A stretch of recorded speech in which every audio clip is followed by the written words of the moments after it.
Hello everyone, and welcome to this Let's Play video of Home and Indie Game by Benjamin Rivers. So yeah, the Geeko review episode is uploaded on the show website. You can click on the link in the video description below. The video review does have a spoiler warning about a few minutes in, so you can watch that video without many more major spoilers. I'm assuming that you're watching this video is that you don't care for spoilers, so whatever. While recording this, I'm also uploading a Geeko review of Doom 3, the PFG edition. Hint hint, it's a bad release. So yeah, also if any of you guys have any interesting games you want me to have a look at, make an episode about, please leave comments and suggestions below. I highly welcome them. I'll recommend some not Windows but PC games, because I'm more focused on PC than consoles really. And yeah, so yeah, this is actually my second playthrough of this game, because this game has a major silliness. I was trying to enter this password in the safe and I didn't know what the password was. I clicked on the save and go, oh crap, there's a password screen, I can't back out, and I pressed the escape button by mistake and press enter. Of course, with no save feature, I played all the way from the beginning again. So yeah, I recorded this game with Fraps, which for some reason recorded it in the resolution of 1024x768, but the game itself stayed in this native resolution. So just to quickly show you on this video, that's what the video looks like. It's a square video with a tiny square in the corner, and I'm recording my voice while I'm watching my footage on VLC, which is it's a tiny screen. Yeah, I can see everything that's doing. The game's visual style is just fine. It's like looking at the Game Boy or DS screen. So it's just fine. So yeah, this game, it's have you seen my review? Just saying, this game is very the gameplay is very similar to a 2D perspective of the old Resident Evil game style, the classic game style, and the more modern sort of chapter base. This game, without telling you, has chapters. Imagine if you played Half-Life 2, you'd know that Half-Life 2 is actually made up of chapters, but because you don't actually see a chapter sign or a game loading thing saying this is level 5, you don't really notice that there are loading screens and you can't go back where you come from. But it's it doesn't tell you that it's a new level. This game is the same. It doesn't tell you it's a new level, but there are 4 major segments. There's the first house, the sewers underneath, the forest, factory, shop, and then your home. That's more than 4. Whoops, that's 6. And the first time playing this, you don't know if the door you've opened is gonna lock behind you, or you don't know you can't go back up the stairs, which happened to me. And because I was in exploration mode and I wanted to go back and look at another door, but I couldn't anymore. So of course, this is my second playthrough. I knew which doors not to go through and sort of found more stuff. So tried to get the best ending possible by finding as many clues as possible. Of course, that doesn't matter with this game, because certain clues are optional, like do you want to pick up a gun or do you not want to pick up a gun. On my second playthrough, I tried to play it slightly differently as the first playthrough. For example, I didn't pick up the pistol this time as I did last time, and of course that alters certain piece of text slightly. It doesn't matter too much.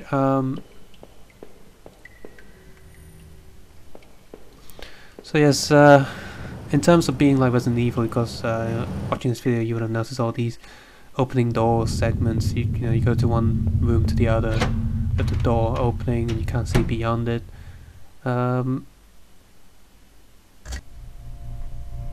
And of course, he comments on items when you look at them. The character looks a bit like someone from Silent Hill. If someone called the Silent Hill 2D, you know, it would kind of make sense, because you never see anyone, only dead bodies. I miss that in newer games too, where you click on bodies and have the person think about the dead body. I was playing Resident Evil 6 and that kinda has it in a few locations, but it's pretty much gone. So yeah, the sound design of this game is excellent. Just like the game recommends, do play it with either headphones or really good speakers, and you know, turn off the lights, so you just to make sure you focus on the game.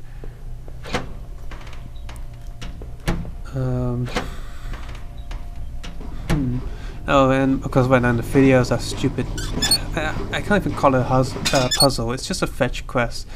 There are these 4 different wheels that you gotta turn, and some of them you gotta turn more than once, which is just really annoying. Especially on the second playthrough I was dreading this bit, and later bit where you press switches in the factory, it's just really annoying.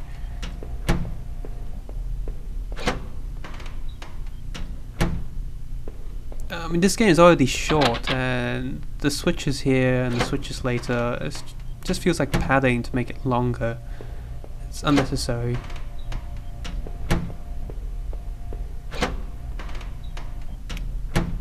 And as you see, the graphics visuals are really nice as well. You can almost see this on the Super Nintendo. I don't know if anyone's played the game Clock Tower on the Super Nintendo, but I guess that's similar. It's perspective and style, but I'm not a huge fan of the sort of flickering, sort of the filter effect on like a layer on top of everything else. It's distracting. I'd much rather have everything else being, well, not pitch black, but you know, a dark color.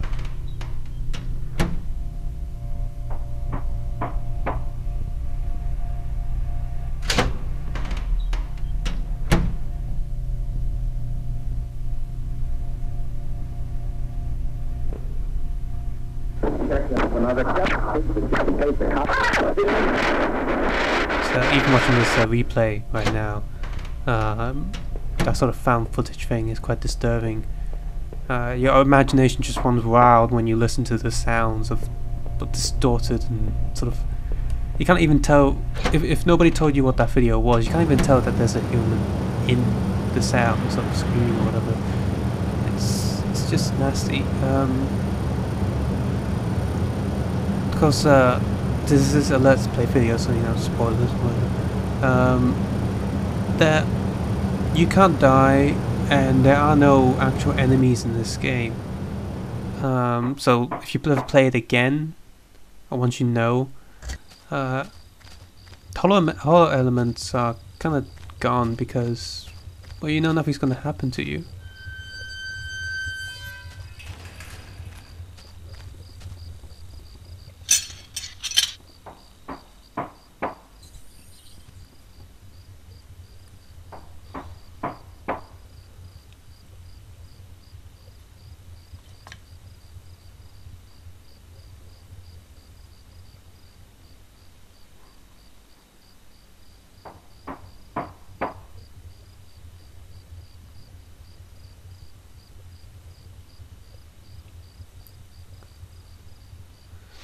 The dialogue is also quite written quite well here. Just that last line there. If you look at over the tower, he comments on that anyone who's up here can actually see him coming out, and sort of makes you, first time playing it, makes you feel like really vulnerable, because while he's saying that, it's obviously written there for purpose. To kind of help us feel that someone was indeed watching you from up there, because, and also someone has been up there, because you find things up there and there's, you know, scratch marks on the wall. So by having dialogue like that, it implies that someone did see you coming out, and it makes you worried, thinking, oh, who the hell was up there?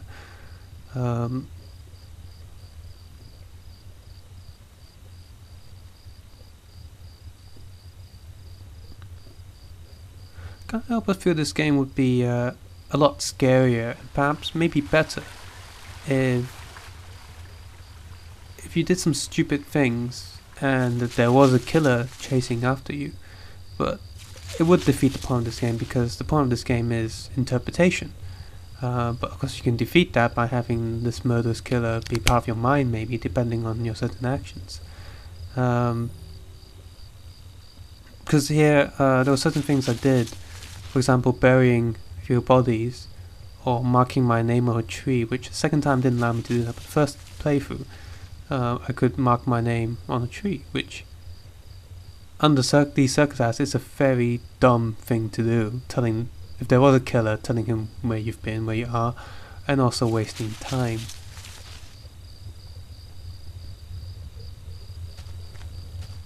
So,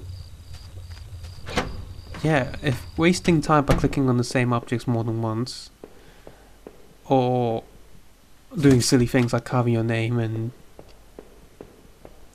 and burying people, because you know, it takes a lot of time. If doing stuff like that would cause someone to get closer to you and kill you, it would be a lot scarier.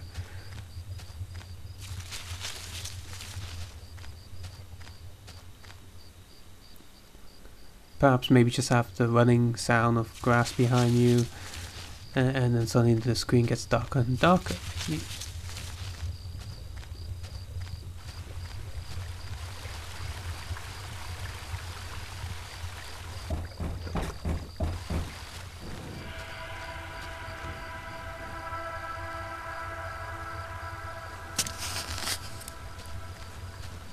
This bit, you don't even need the plank to cross the water, it doesn't make any difference.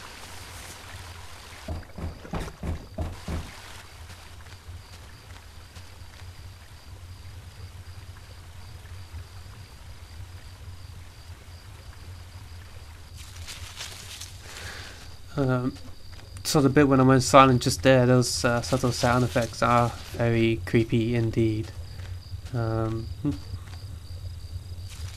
And it also makes sense, you know, you're in the forest, there would be sounds like that, there would be other, perhaps, animals moving around. It's just,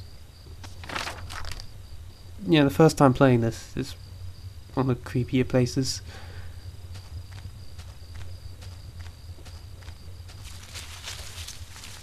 I like how that if you click on certain objects more than once, he has more dialogue to say.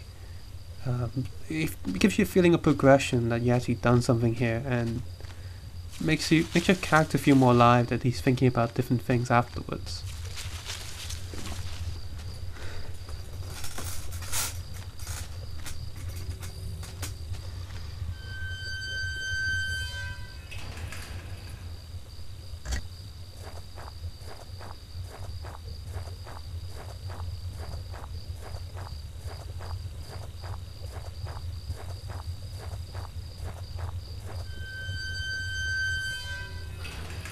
Just like that gate right there, you can't head back to the forest anymore. Every time you exit a location, the game tells you a bit about, gives you some feedback on what the character is thinking, longer than other text, which, if you know, does tell you, you know, you've gone to a new section.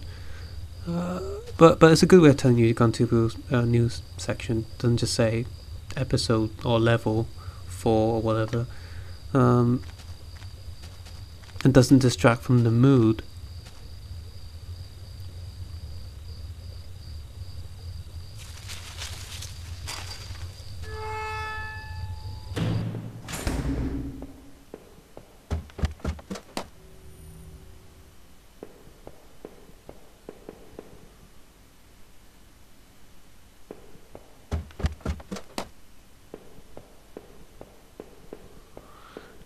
Yep, sounds like that of other lockers closing is definitely creepy. This is the other part of the game where you have that stupid power generator fetch quest, which is just annoying.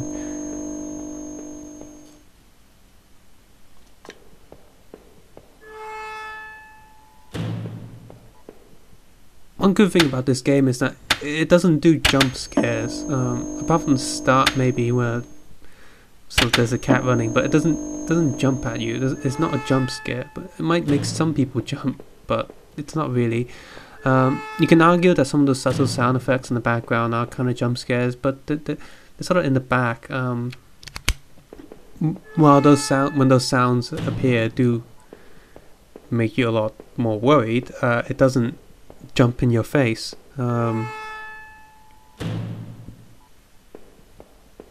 This is a very atmospheric, very tense game, and not crappy jump scares.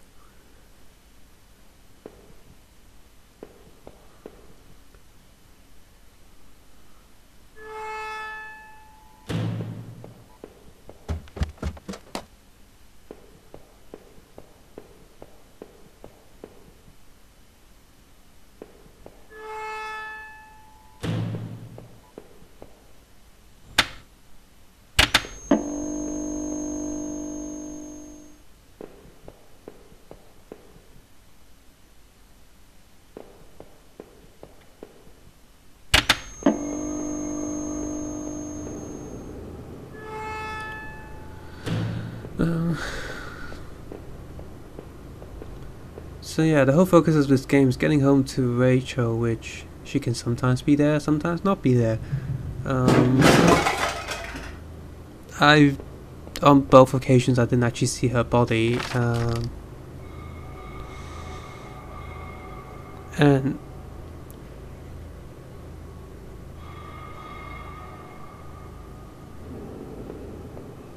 sorry, that was a creepy bit. The ending, one of the last questions the game asks you is that if I found the body or not.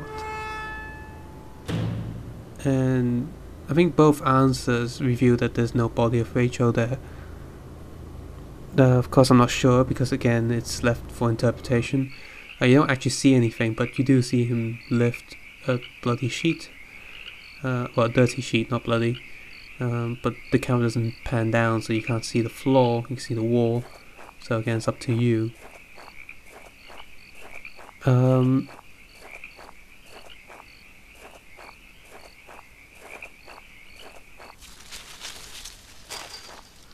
another good thing about this game is it's about $2 or £2, and it's about what, 40 minutes to an hour, half an hour if you're really quick, but you probably played it before if that's so.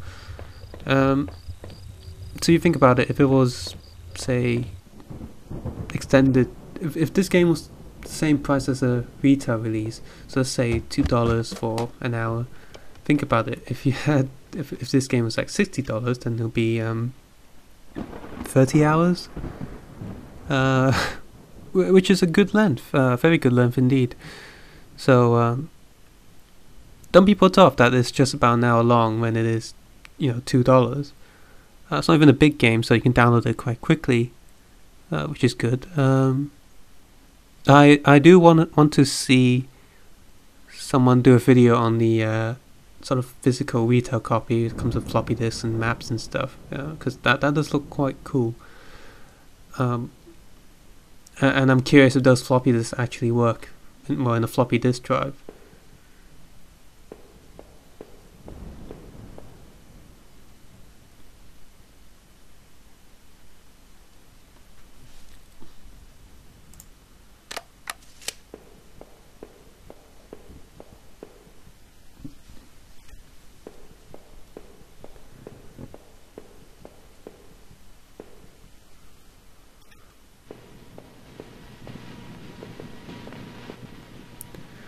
There are 3 houses in this game, and of course they do feel a little bit repetitive, because they look very similar, because they're houses. The first house, your friend's house, and your own house.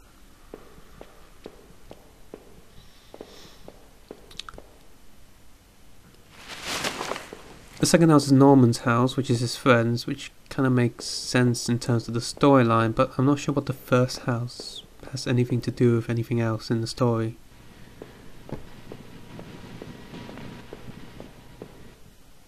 What does bug me is, well, I know his leg is hurt, but I really wish I could walk a bit faster.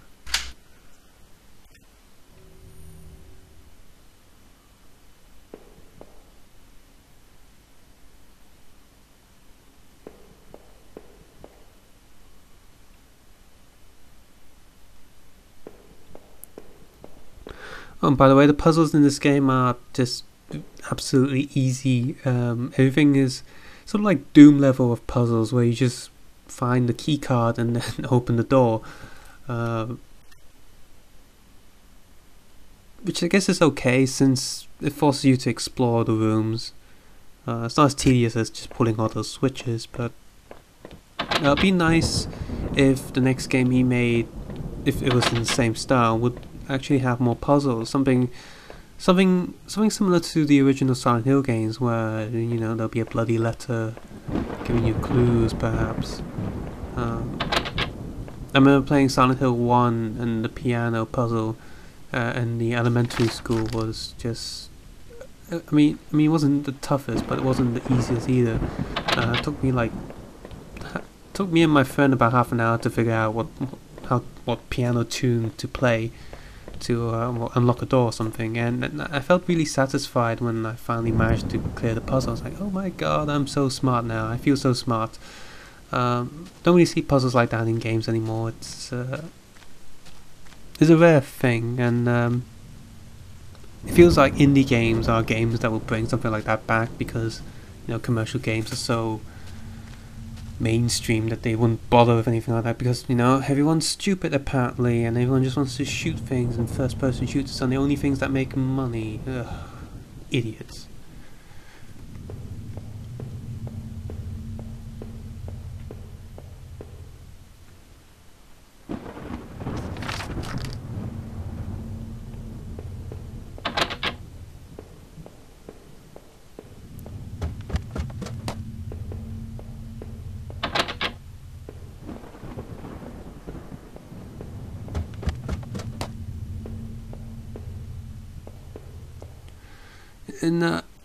In terms of storyline, it's quite curious why all that mail's there. Either he didn't bother picking them up for weeks, or because he kind of been knocked out in that first house for weeks. It wouldn't make sense. He would have only been there for, you know, a few days maybe. Not even a few days. Like, you know, he'll wake up after a day max. Either he hasn't been home, no one's been home, or no one's bothered to pick the stuff up for weeks.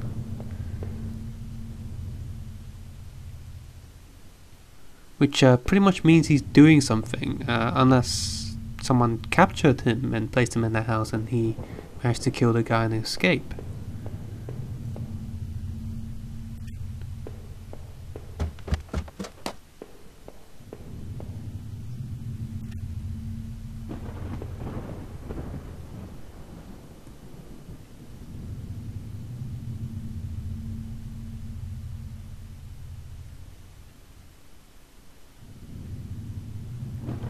Also, what is evidence lying around? When the police do investigate, they should be able to clear up the tape, which will answer a lot of questions. And also, well, there'll be forensics doing all the blood tests and looking at all the evidence, and surely able to find something out. But now that you've walked all over those places, picked up everything, and touched everything, it's not a good sign for your character. Maybe I'm gonna do another playthrough at some point and not pick up anything and just go through the doors and see what happens.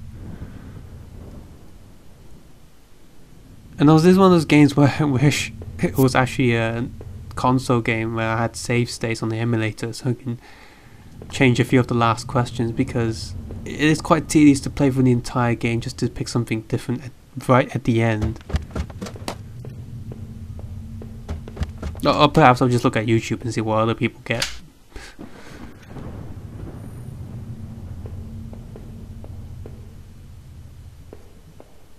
And last house is quite annoying, where you have to go downstairs just to go upstairs, just to go downstairs, just to go upstairs again, which is a bit silly.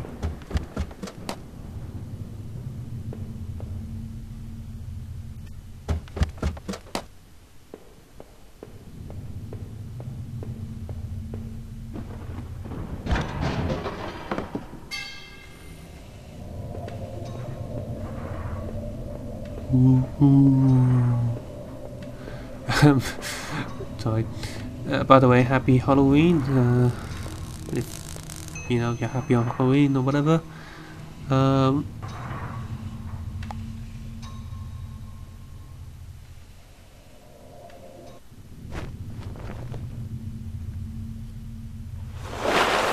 This is the moment.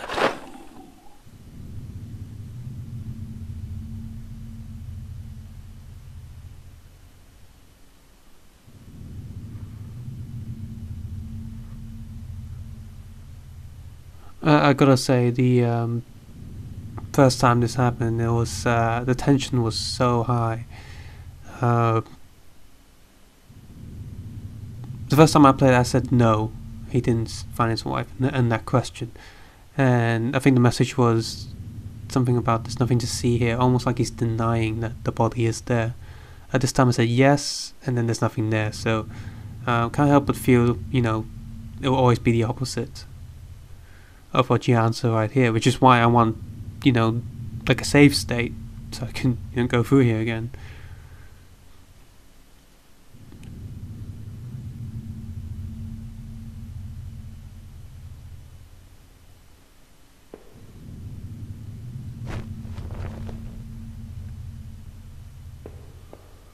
As if you believe something really bad's happening, falling asleep is a really bad idea.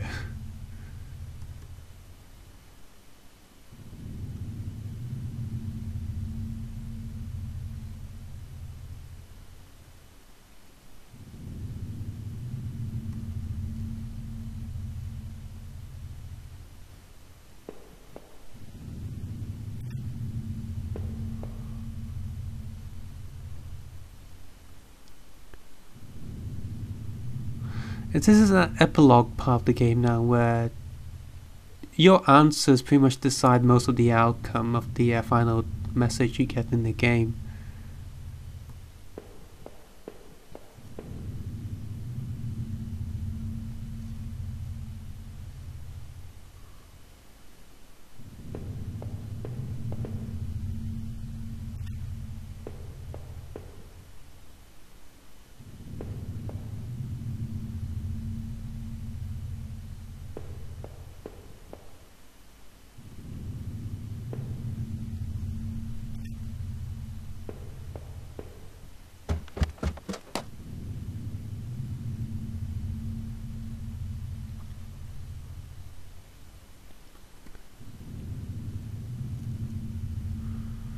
A lot of this part of the game now relies heavily on a lot of the items you picked up and the clues you looked at. I'm guessing if you didn't look at a lot of the clues, there would be less objects in the house. And of course you have that safe with the passcode in here. I believe the passcode can be found. Originally, the passcode can only be found on the hard copy, but I saw someone on YouTube who had it, so you know I googled it and found it. Apart from that, I don't think you can actually find the code in the game. I might be wrong, tell me if I'm wrong, but that's what some people have been saying online, so.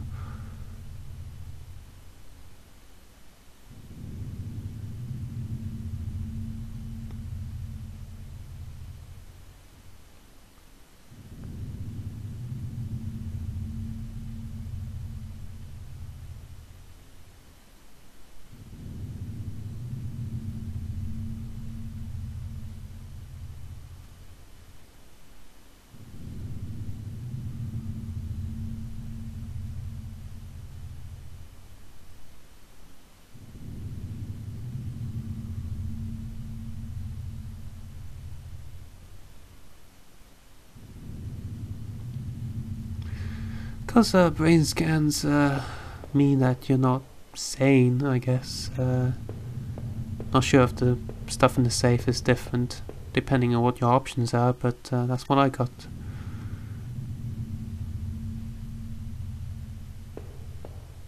As far as my ending goes, shows Rachel's real and she probably left beforehand, and everything else you saw is actually yours.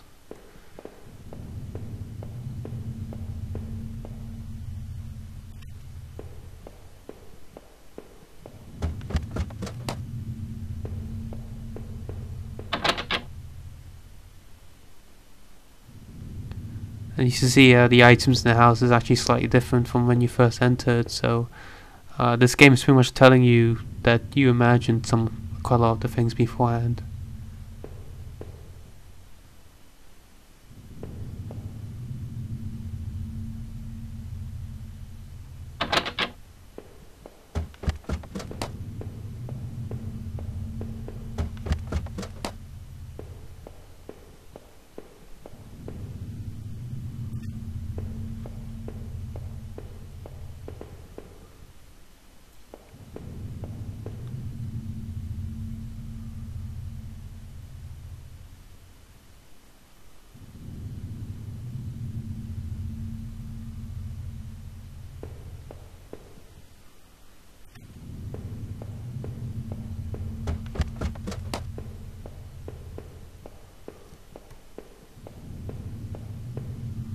So I got this interpretation where the player is influencing the character as in sort of a different dimensional thing, where you're the one who's actually deciding what actually happened. Sort of making you a god in that world, literally. Not as in you're the player playing the game making him think that, but the player is actually directly influencing his world.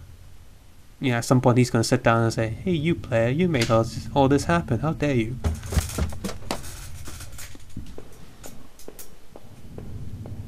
So sort of like, depending what ending again, you're the one who made him kill someone or didn't kill someone.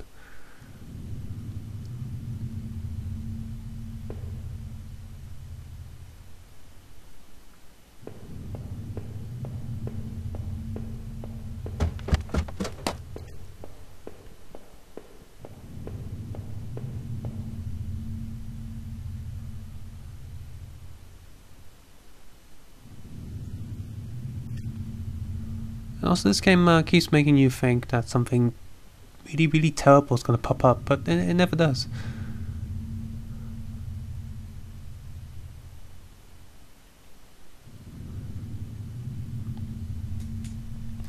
And of course, you have the last ending message here. I'm really not sure what else to say anymore. So yeah, subscribe, have a look at the Geeko episode.